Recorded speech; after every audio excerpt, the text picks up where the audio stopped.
AI deepfakes are becoming more and more convincing, and they're now easier than ever for anyone to create. Cybercriminals have started using deepfake technology to host completely AI-generated video calls and use voice clones to send convincing voicemails from senior business leaders. A finance worker in Hong Kong was recently misled into transferring $25 million to criminals during a video call with their CFO, which actually turned out to be a live deepfake. This technology is new to many people and can be hard to spot. Also, who wants to tell their CFO no on a video call?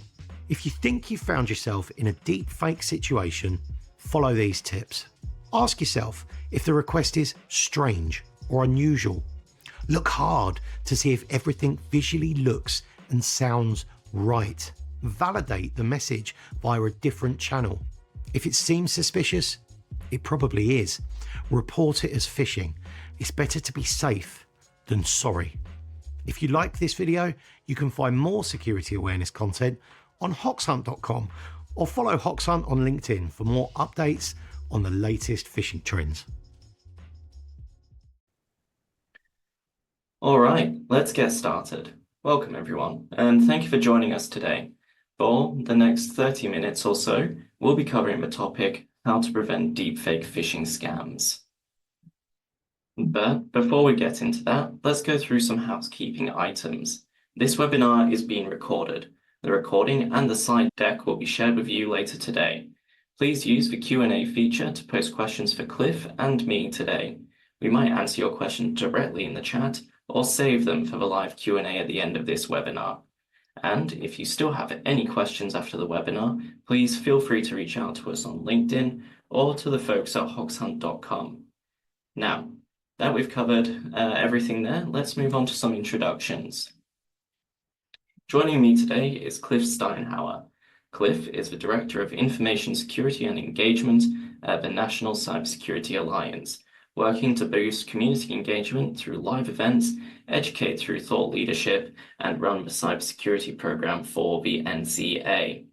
Cliff enjoys sharing the message of securing your digital life, protecting information systems and the people that run them, and also mentoring young folks to promote interest in the field.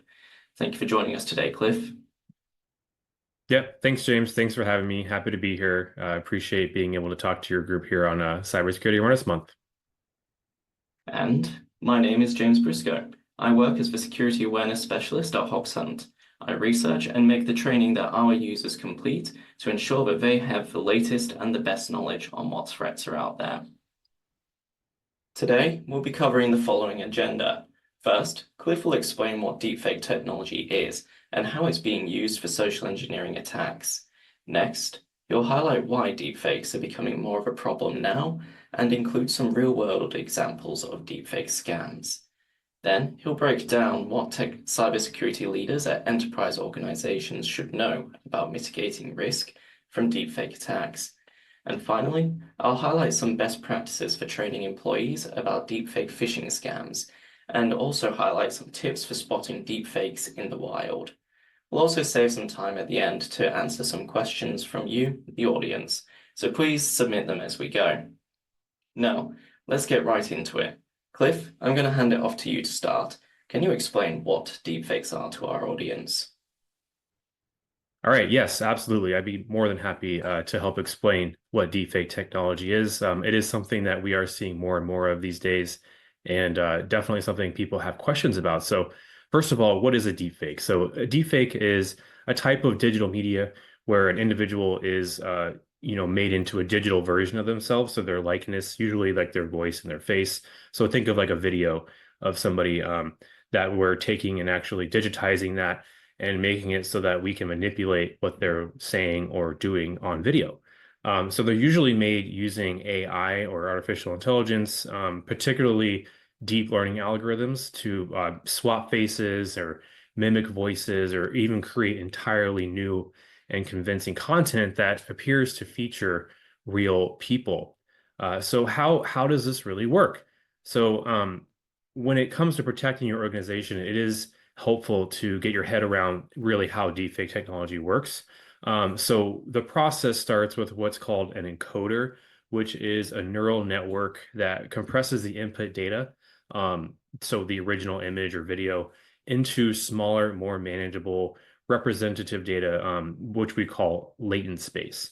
This compressed representation contains the most critical features of the face, such as the shape, the structure, and the texture of that face. So kind of like the raw features that what we would consider making up a face.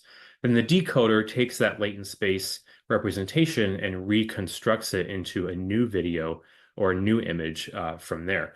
So this essentially means that deepfake users or creators can systematically take that latent representation of one face and change it however they want. So they can generate the face of another person, or they can kind of remap a face onto the features of another video or image of a person. So they can swap features between the two and manipulate what's actually going on there. So what we can see here in this image is somebody who is using a deep fake to make themselves look like somebody else. In this case, I think that's Tom Cruise. So they're not necessarily inherently bad. You know, deep fakes can be really fun and interesting, or kind of a way to even allow creators to make videos of themselves or fix and edit videos where maybe they're looking the wrong direction or something like that. They can just be kind of silly. But of course, like any tool, their impact and their importance of course, depends on how the person uses the tool or how it's represented to us. So, for example, deepfakes used in movies and television, can be used to create like special effects. And they can also be used to create realistic simulations for training. So that's really helpful to have potentially this AI version of a person like acting as a teacher or a trainer, so that you don't have to pay a real actor to do that. Implications of that for actors themselves may be debatable, but it can be useful, of course, for organizations, including law enforcement, medicine, military operations. I've also seen it in like IT trainings and classes and things like that. However, in the hands of bad actors or cyber criminals, they can, of course, be used for malicious activities like scams, misinformation, disinformation, and impersonation. So we can see that in types of phishing attacks or deepfake attacks where they're layering in this very difficult to detect aspect and using it to trick people. So we do have some examples of those scams as well. So I should clarify that deepfake scams aren't entirely brand new. This one that we're going to talk about goes all the way back to 2019. I know that might not feel like a long time ago, but by now that's 5 years ago, and technology has certainly changed a lot since then. But back then, we had this voice impersonation scam where a CEO was faked, and then an unsuspecting employee got a call from what they thought was the CEO instructing them to transfer money. And of course, the employee thought it really was the CEO because they recognized the voice, and they transferred the money. There was another example of this more recently on 60 Minutes, actually. A well-known social engineering woman named Rachel Toback went on and impersonated one of the hosts of 60 Minutes and tricked her assistant into giving up her passport number.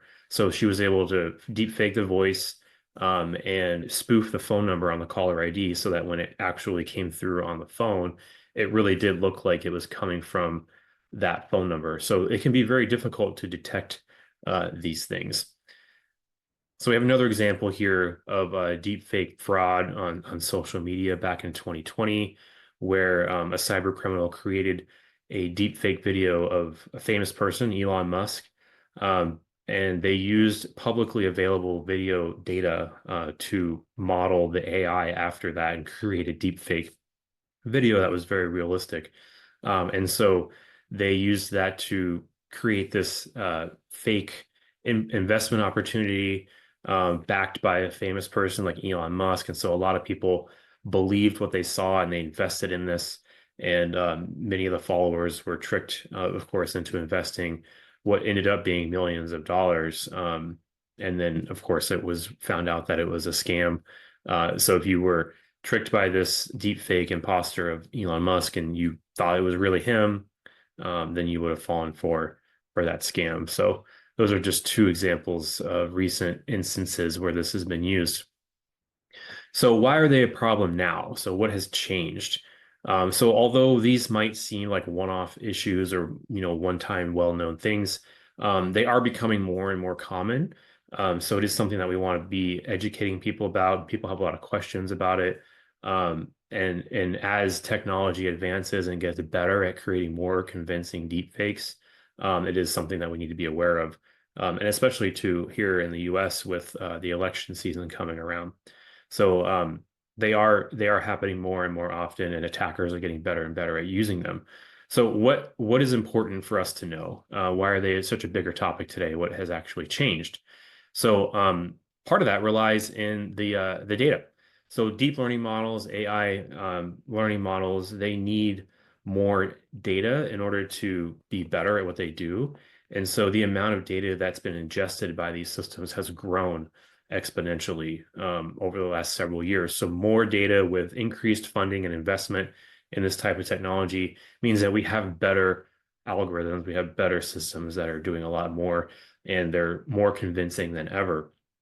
So they're faster, they're cheaper, and again, that makes them more readily available to good and bad actors out there on the internet. And so, of course, what we see with that is just more attacks. And so um, AI is developing very, very quickly right now with, again, because of all the reasons mentioned, that there's a huge interest and investment, and it might sound like every product and service and company that you know of is starting to use AI. And so it's available to more and more people all the time. And as well, the technology is outpacing our ability to understand it. And so we have this rapid advancement of the technology that's available. And so we obviously, as humans, it's up to us to keep up with that and understand what the capabilities are. And that's the kind of the point of a webinar like this, is to explain to people, like, this is what we're seeing, this is what's possible, and this is what you should be looking out for. So that's why it's important to keep abreast of what's going on in the AI space and what can actually be seen in your environment. So some experts are predicting that deepfakes will change the face of social engineering forever. So social engineering, of course, many of us know that as phishing or scams, basically where bad actors are using pretexts or impersonating people to trick you into giving up sensitive data or paying them money or other types of scams. And so traditionally, that's been through email or text messages or maybe phone calls pretending to be a law enforcement officer or something of that nature. But we're going to be seeing more video deepfakes and more convincing audio deepfakes on the phone, pretending to be people that you know and trust. And so they exploit the trust that you have when the people that you know, of course, by impersonating or pretending to be that person. And so again, it's becoming better, faster, cheaper. And so we think that that could eventually become one of the more widespread and primary attack vectors that we will see. So with the knowledge that AI deepfakes are getting better and better at a rapid rate, so how can you prepare yourself and your organization for this new onslaught of deepfake attacks? For starters, it's important to be aware of exactly how cybercriminals are using this technology for scams. So there are several techniques. So one of the ones I already talked about a little bit was voice impersonation. And so those can be used to initiate fraudulent transactions. So example that we talked about was using a deepfake audio to impersonate a CEO or a senior executive to instruct employees into authorizing or moving large amounts of money transfers or sharing sensitive information. So there have always been impersonation attempts, but now that we have voice cloning and AI, it's a lot more convincing when that happens. And so also, as highlighted again, video manipulation for disinformation campaigns, like the Elon Musk example.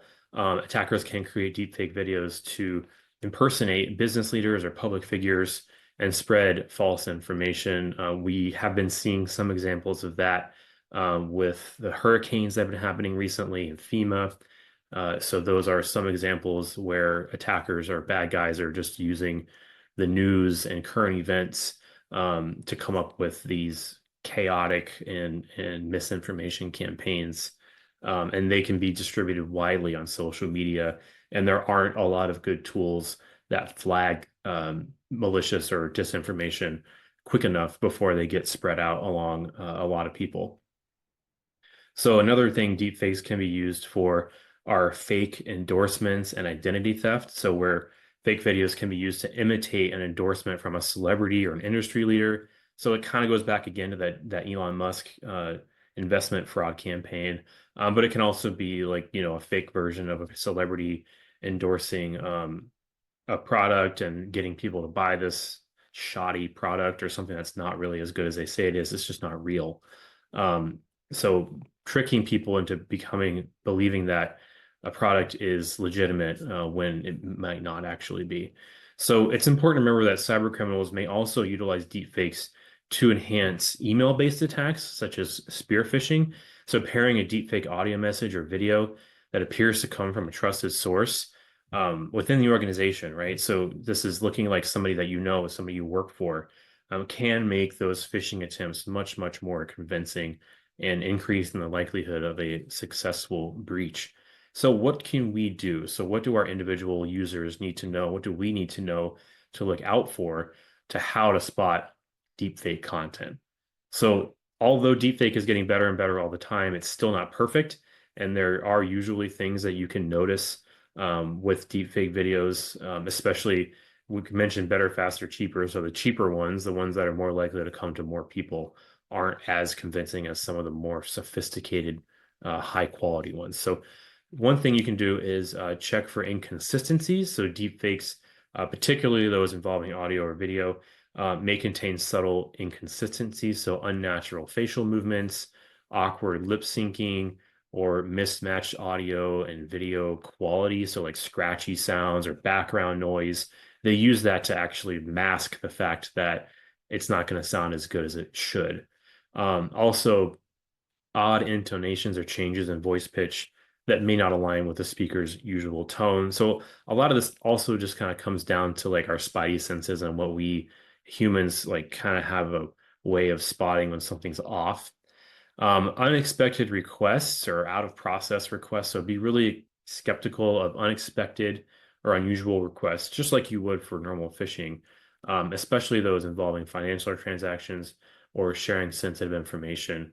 And then, of course, that sense of urgency. They're always going to try to instill a sense of fear or excitement to get you to act without thinking. So that sense of urgency is a super, super important to watch out for. Also, so cross-checking information or requests with a known or like trusted source. So calling a phone number that you know is legitimate, turning to a colleague or turning to the coworker. If you're able to be in person, I know a lot of us are working in distributed or remote teams, but if you're able to walk over and see the person in front of you and verify that this is them asking you to do this thing, that is a really welcome tool as well.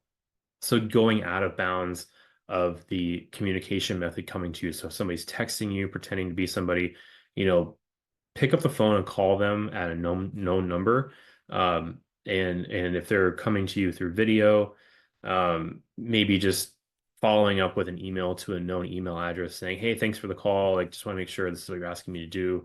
And maybe even involving another colleague or coworker to make sure that it sounds right. And so again, just listening to your gut and making sure to, if it feels funny, ask questions, ask for extra validation. If it's out of process, so if you have established processes and somebody's asking you to go outside of those processes, that should be really highly suspect, and you're going to want to get somebody else involved. So beyond some tips and techniques for spotting deepfake content, you might be wondering, well, what do I do right now to limit my exposure to the threat of deepfakes, or how much time and resources should I start to spend to mitigate the threat of deepfakes? So that answer is going to vary, depending on your attack surface, your threat landscape, the particular type of organization you're with. So there's a lot of things you can do to limit your exposure to deepfake scams. And so for that, though, I'm going to turn it right back over to James to talk about those. Thank you very much, Cliff. That was fantastic. And we now have an extraordinarily solid foundation of what deepfake technology is, how cybercriminals are using it, and the risks that it poses to organizations. But going forward, I'd love to highlight a few best practices that we suggest at Hoxhunt for training your employees about this emerging threat. So just to be clear, we at Hoxhunt want to stress that it is essential that you start training your employees about deepfake scams. These attacks are already happening, so you want to get ahead of them as soon as possible. And as with any other type of phishing attack, whatever tech or filters you have in place, some attacks will still make it through to your employees, which makes them your last line of defense. One thing you can do is raise awareness of these types of tactics. Deepfakes pose a challenge because many employees may be unaware that these kind of attacks even exist. So, as a first step, employees need to know that they do in fact exist and can be highly convincing if they are to identify and report them.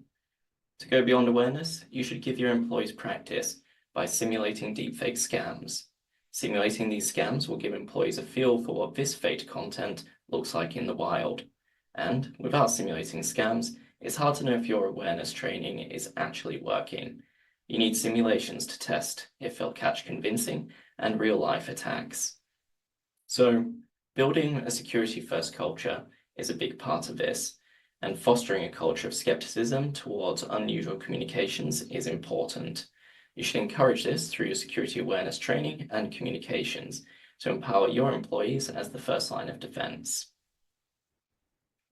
Now, here's how Hoxhunt trains employees against deepfakes. We have 3 training modules.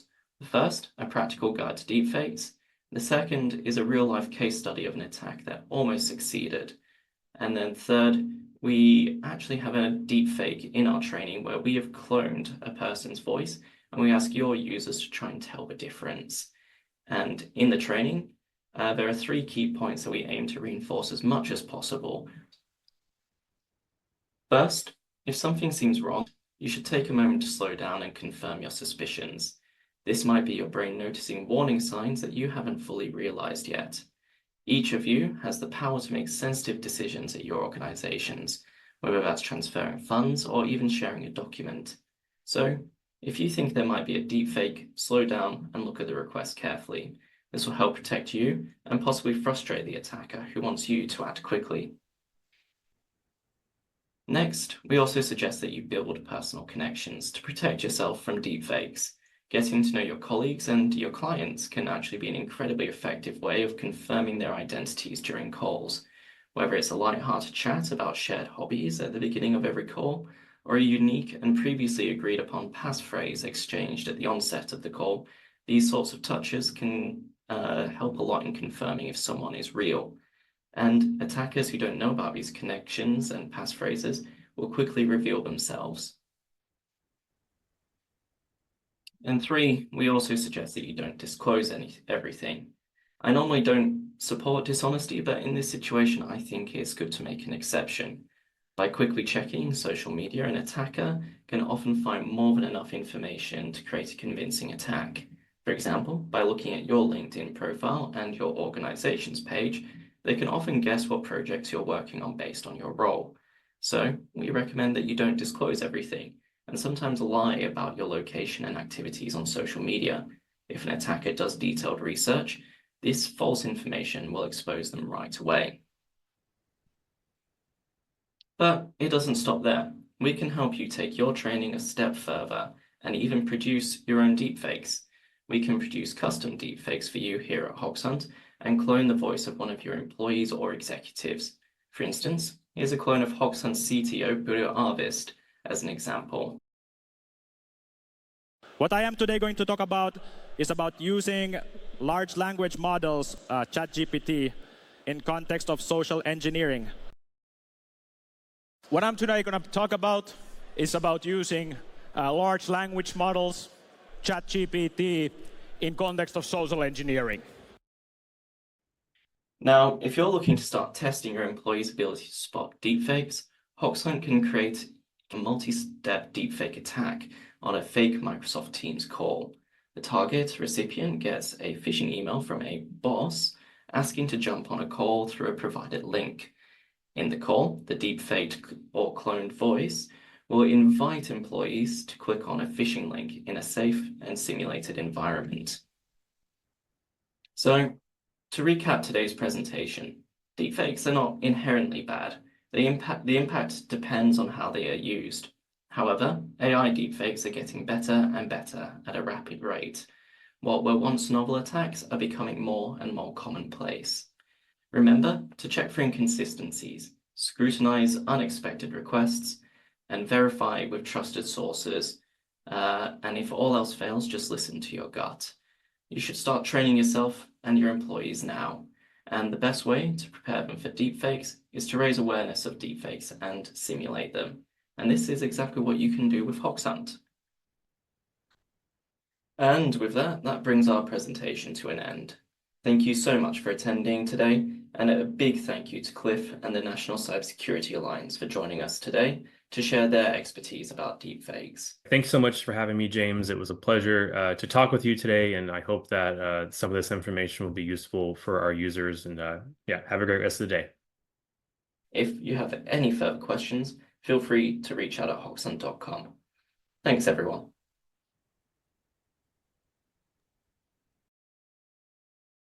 As Chief Information Security Officer, I get paid to protect my company against cyber attacks. Okay, it's actually pretty cool. But it's getting harder, which is less cool. And those automated awareness programs, it's not helpful. They send like 4 generic phishing emails that most employees ignore. Ah, hello there. And when somebody actually clicks, they get forced into embarrassing training programs that feel more like a punishment. Meanwhile, cyber criminals, they're getting more sophisticated with personalized attacks that pick off my employees like sitting ducks. Not again. Especially Bob. So, I tried Hoxhunt. Hoxhunt goes beyond cybersecurity awareness and actually changes behavior, rewarding good clicks and coaching away the bad. Hoxhunt's adaptive learning model trains each employee based on their role, background, and skill level, so simulations feel like real-world attacks. If they fail a simulation, they get a quick training that's actually sort of fun. And when they spot an attack, they get positive reinforcement that locks in the behavior change. Whenever an employee suspects an email might be a scam, Hoxhunt will tell them instantly, providing a dopamine rush that gets your people to click, learn, and protect your company. Here's the magic part. Hoxhunt's adaptive model gets better with every threat reported across the Hoxhunt network, creating a network effect. With millions of people working together to build a human threat detection engine that's more powerful than any platform or process could ever be. Which means these days, the possibilities are endless.